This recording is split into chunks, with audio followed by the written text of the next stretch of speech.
આણંદ જિલ્લાની high profile ગણાતી ઉમરેઠ વિધાનસભાની પેટા ચૂંટણી માટે ભાજપ અને કોંગ્રેસના ઉમેદવાર જાહેર થઈ જતા ચૂંટણી જંગ જામ્યો છે।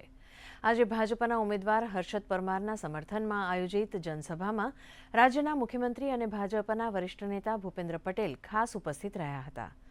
સભાને સંબોધતા મુખ્યમંત્રી ભૂપેન્દ્ર પટેલે ગોવિંદ પરમારને શ્રદ્ધાંજલિ અર્પણ કરી હતી અને જણાવ્યું હતું કે ગોવિંદ પરમારે ઉમરેઠ માટે કરેલા વિકાસ કાર્યોને હવે હર્ષદ પરમાર આગળ ધપાવશે। આ જનસભા અને રોડ શોમાં મોટી સંખ્યામાં સમર્થકો ઉમટી પડ્યા હતા। જનસભા બાદ હર્ષદ પરમારે મુખ્યમંત્રી ભૂપેન્દ્ર પટેલની ઉપસ્થિતિમાં ઉમેદવારી પત્ર ભર્યું હતું।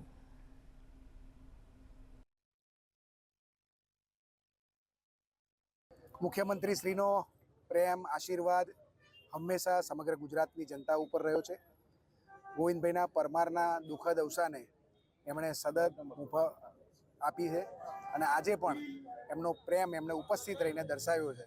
એટલે મુખ્યમંત્રી શ્રીનો ખૂબ ભાવ ઉમરેઠના લોકો ઉપર છે।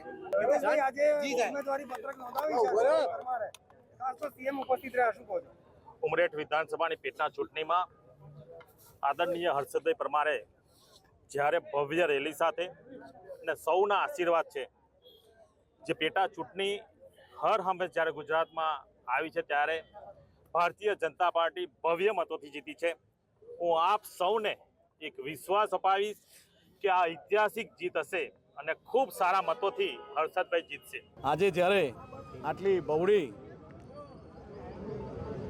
સંખ્યામાં જ્યારે ઉમરેઠ વિધાનસભા મત વિસ્તારમાંથી પ્રજાજનોએ મને જ્યારે આશીર્વાદ આપ્યા છે કે આ આશીર્વાદ એક મત સ્વરૂપે છે અને અમારી જીત એ નિશ્ચિત આપ સૌને દેખાઈ જ રહી હશે।